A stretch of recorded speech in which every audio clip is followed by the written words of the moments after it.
This episode is brought to you by Affinity, the most trusted CRM for private capital.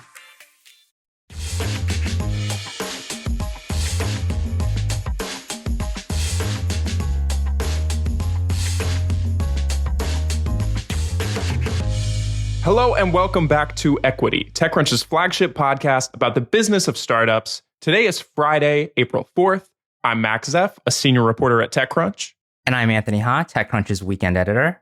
Kirsten's off today, but she'll be back next week. So Max and I are going to, on our own, try to handle some transportation news, specifically Tesla. Obviously, there's a lot going on with Elon Musk and politics and tariffs and other companies, but we'll start off with Tesla, which reported that it had the worst deliveries in 2 years. And I think it's hard to pull apart exactly how much of that is because of the backlash against Musk, which I do think is a huge component. I mean, there's protests happening at virtually every Tesla dealership in the US. But also, I think there's a lot of macro stuff that is affecting Tesla as well, where I think their business has been sort of struggling, it seems like, for a little while, even before the Trump administration. So that's one thing that's happening with Musk. And then Max, you and I mean, mostly you also worked on another big Elon story. Yeah, so last week, Elon Musk said that XAI, his AI startup, acquired X, his social media platform, formerly known as Twitter.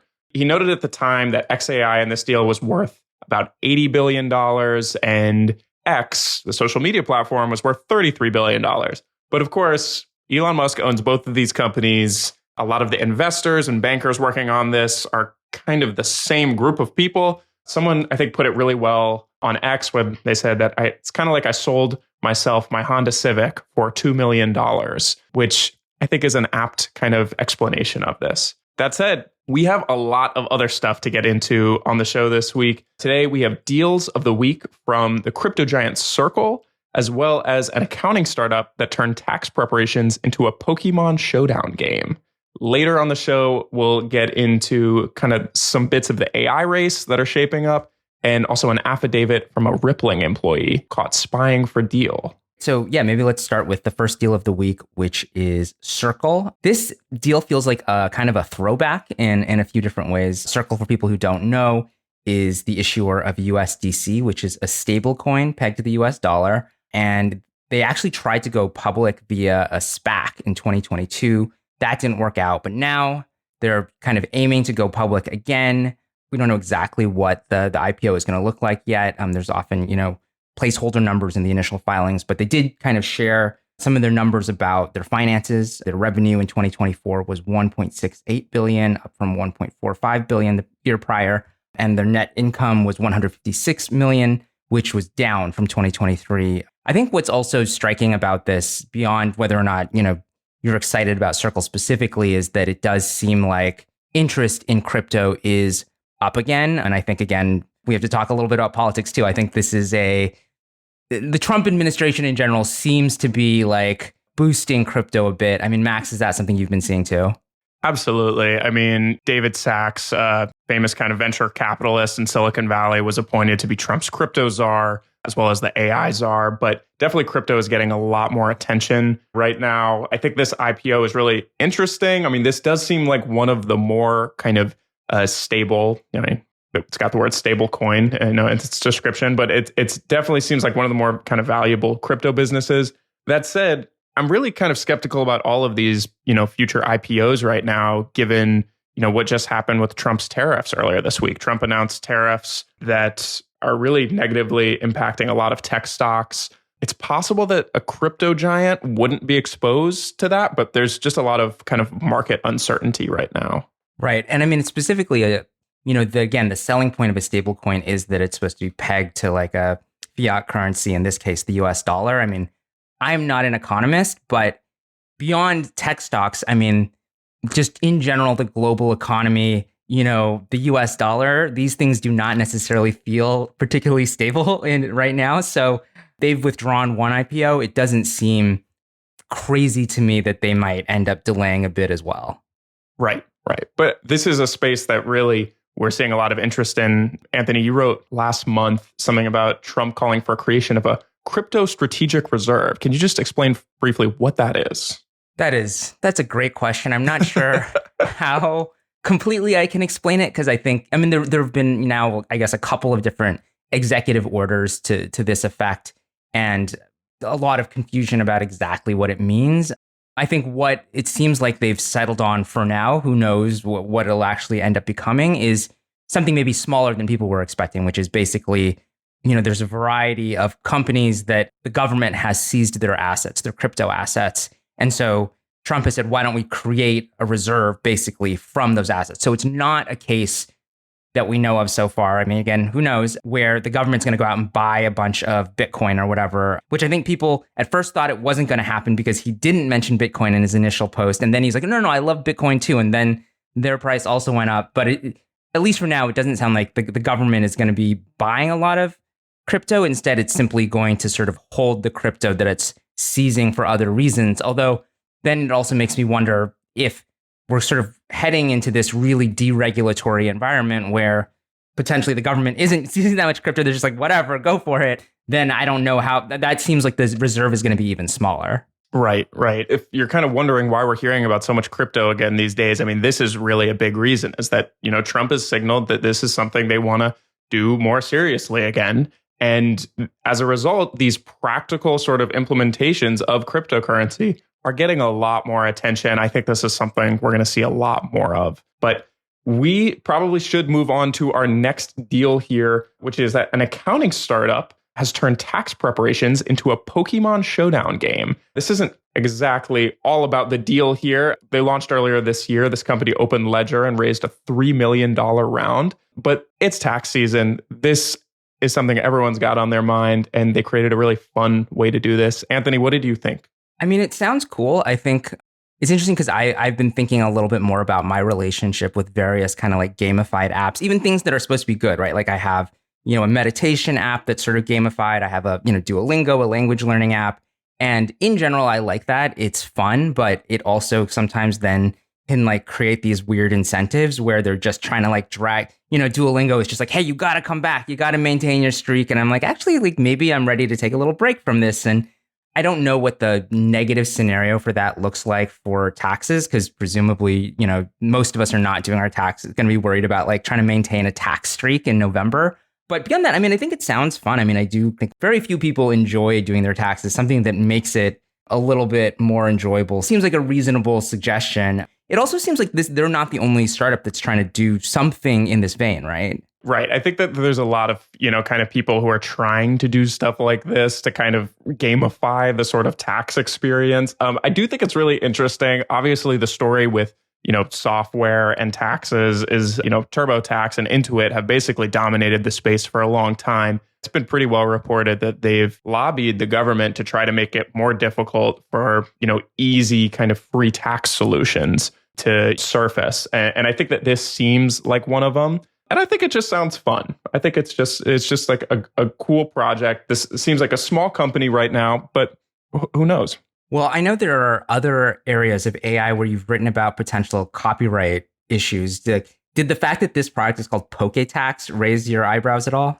Absolutely. I mean, I think that we can't exactly ignore the copyright concerns here. But honestly, I mean, given the, ChatGPT, Studio Ghibli kind of image creation craze that happened last week, I think that all of this copyright stuff is just so up in the air right now. I think it's so hard to tell who is infringing on copyright, whether these companies are going to come after you for doing this kind of thing. I think that we really are still in kind of a wait and see moment. And in the meantime, these companies are not exactly waiting. They're just kind of doing it and saying, who knows, maybe it'll be fine. I mean, the way this is described also to me seems to sort of sit, I mean, and maybe this is true for most early stage startup products. Like, I was like, is this like their core business? Are they really is PokeTax going to be their big thing? Or is this more like a fun side project? And it sounds like it's a little in between in that it's like a first product. They did sort of reassure people that it's not an April Fool's joke, but they do also intend to sort of bring this approach to maybe other kinds of financial software. Sure. And it definitely could be, I'm, a relatively younger person. I just started filing my taxes, and it is definitely just not a fun thing. So I think that a lot of young people might be interested in doing something like this. We do need to move on, but after the break, we are going to dive into the AI race and how OpenAI, Google, and Anthropic are trying to stay ahead of one another. In the business of private capital, managing professional relationships can make or break deals, which is why Affinity's relationship intelligence platform automatically analyzes your team's network of connections across all communications channels. Affinity is used globally by over 3,000 firms and is the most trusted customer relationship management system for private capital. Their new AI-powered tool, Deel Assist, enables teams to converse directly with their Affinity CRM data to uncover new insights, which means less time entering data and more time doing what we want to be doing, finding and closing deals. See how Affinity can streamline your deal-making process at affinity.co. So Max, last week we talked about OpenAI raising this $40 billion round, the biggest venture round, breaking the record that OpenAI had already set. And I think there's sort of more about that, but also I think things to talk about in terms of what does this mean for the rest of the AI field? How are other companies trying to catch up? So, yeah, OpenAI closed that big deal that we talked about. And at the same time, Sam Altman, OpenAI CEO, says that the company is experiencing capacity issues and that it will cause product delays. Executives at the company have been tweeting this week that their GPUs are melting, which is implying that they are getting so much uses of ChatGPT that their hardware is liquefying into a molten metal substance. But that said, I think that there's some piece of this where they really want people to think that ChatGPT is getting so much usage. So how true it all is, there's some incentive in there for them. But at the same time, Anthropic, one of OpenAI's biggest rivals, launched an AI chatbot plan for colleges and universities called Claude for Education. What do you make in general of kind of AI in education?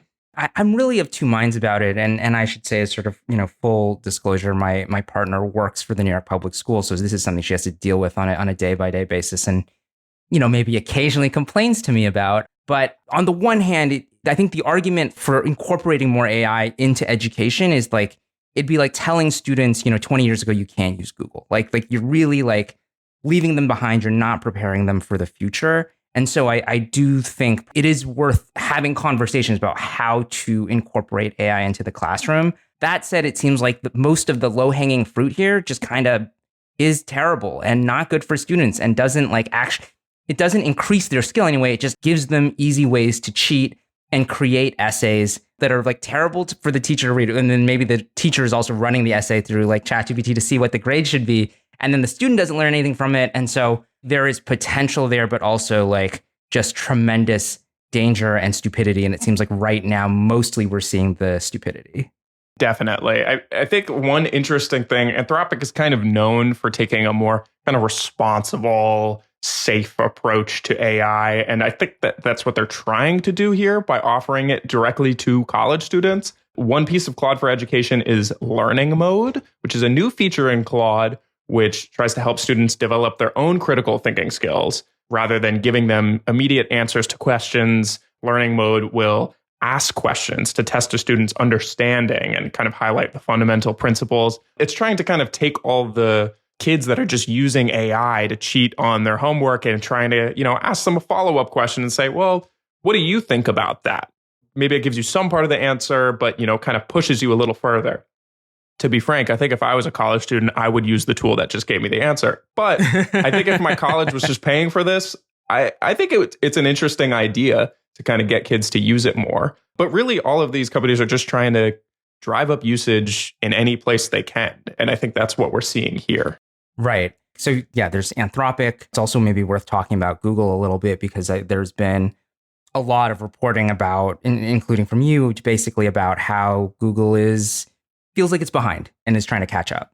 Yeah, Google was famously kind of caught flat-footed in 2022 when ChatGPT released. Google was an early pioneer in AI, and they basically didn't have a competitor to ChatGPT for a year. But now it's a completely different story at the company. Google has really picked up the pace with their model launches. Semaphore reported earlier this week that Gemini is shaking up its AI leadership ranks, and they have a new person who's running Gemini. It was the same person who created the viral Notebook LM, which creates podcasts from PDFs. But at the same time, I interviewed the person who's leading kind of the AI model division of Gemini. This is the product lead for their AI models.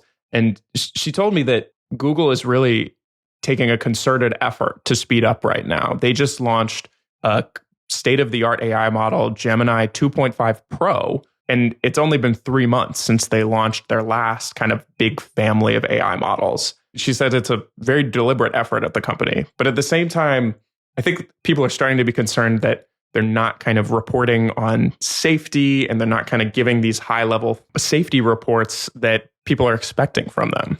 I mean, the other thing I wonder about is, so like a company like Anthropic, obviously, they're all in on AI because they're literally an AI company.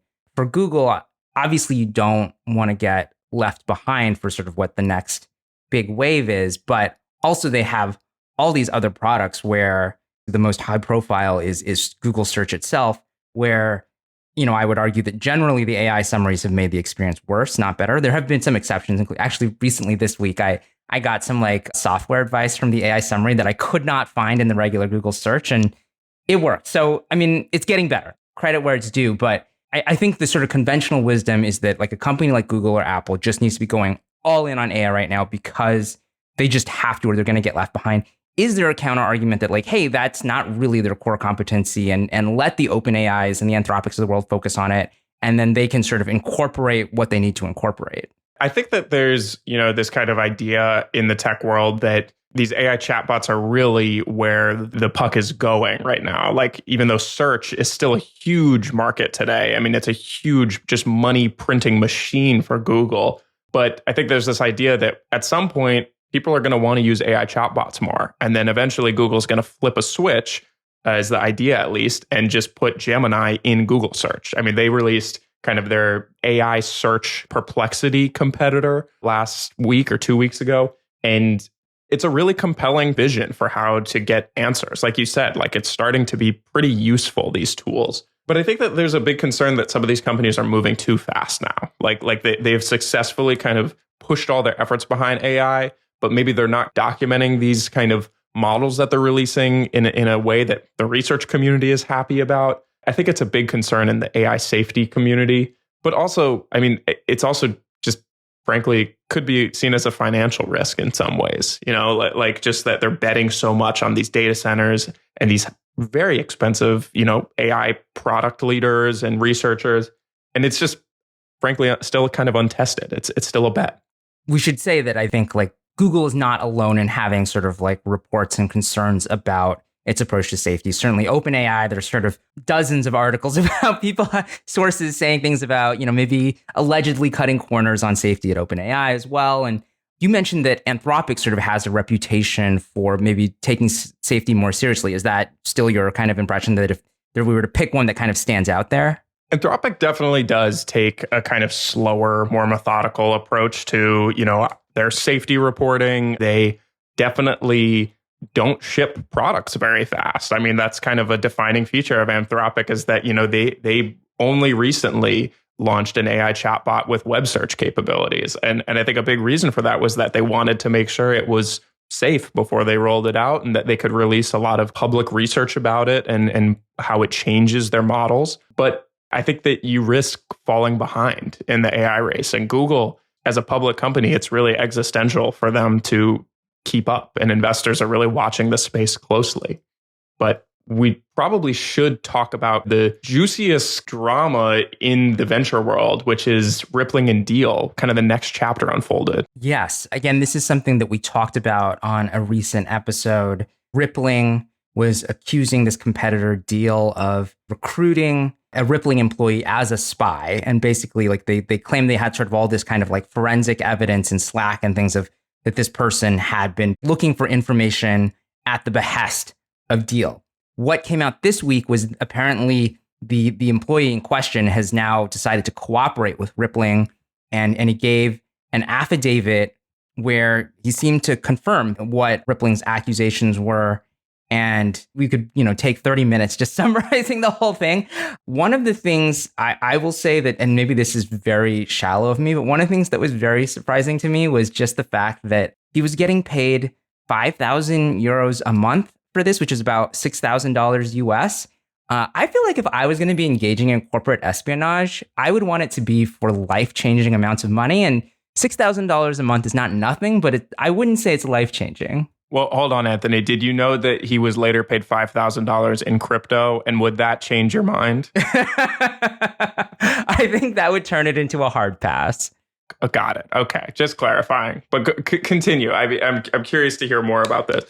Yeah, I mean, some of this, again, is just essentially confirming what Rippling had said, which was Deel recruited him. He was a Rippling employee already. He interviewed for a job at Deel, and then he didn't get the job, but Deel was like, hey, do you basically want to spy for us? And he was going through Slack and other resources, keeping an eye on things and giving the Deel heads up on what Rippling was doing. The way that kind of came to a head and the way that Rippling says they confirmed it was him was that they basically created a fake Slack channel that really only existed as sort of like a honey trap. And they told Deel like, hey, I think they I forget exactly what the exact wording was, but just they told Deel that this Slack channel existed. And the only way this guy could find out about it is that basically the Deel executives immediately went and said, hey, go look at this Slack channel, which apparently he did. And then when they decided to confront him, the story before was that he had gone into the bathroom, locked himself in the bathroom, and flushed his phone down the toilet. Now he says, no, I pretended to flush my phone down the toilet. I still left the office, and then I went to my mother-in-law's house, and I smashed it with an axe, which he claims he did basically on the advice of Deel.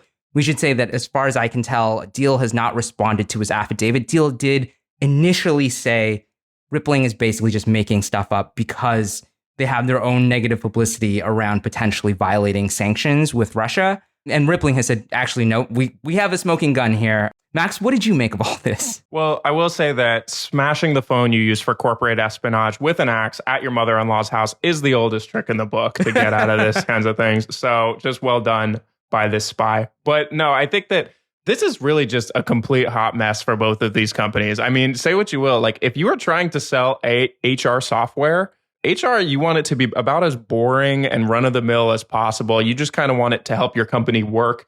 And these companies are involved in like a movie-level situation right now of drama. And I'm just not quite sure how these companies got wrapped up into this. But Rippling clearly believes that it has kind of a smoking gun, so to speak. It feels like this affidavit is basically undeniable evidence from this employee that Rippling was part of this. I mean, I will say Rippling is, like you said, they've denied any wrongdoing here. Deel has denied wrongdoing, rather. Sorry, yes. Deel has denied any wrongdoing here. But it's worth noting that Rippling is being represented by Alex Spiro in this case, which is a lawyer who is kind of famous for representing Elon Musk, Jay-Z, and Eric Adams. So he's kind of known for these dramatic, high-profile cases. So it's not entirely surprising to me that this is, such a fantastic kind of story that he spun up here.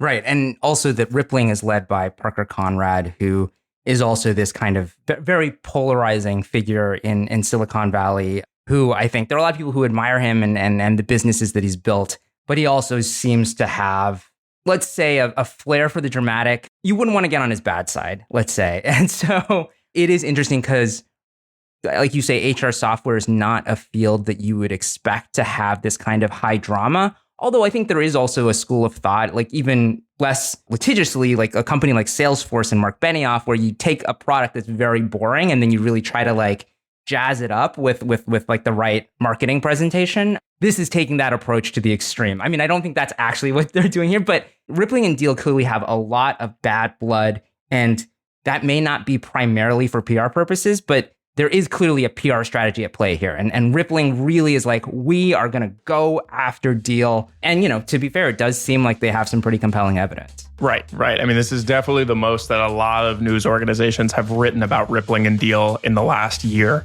That said, we are just about out of time here, but Equity will be back next week. Kirsten should be back next week as well. But until then, you can find Equity under the handle at EquityPod on X and Threads. And we'll see you next time. Equity is produced by Theresa Loconsolo with editing by Kell. We'd also like to thank TechCrunch's audience development team. Thank you so much for listening, and we'll talk to you next time.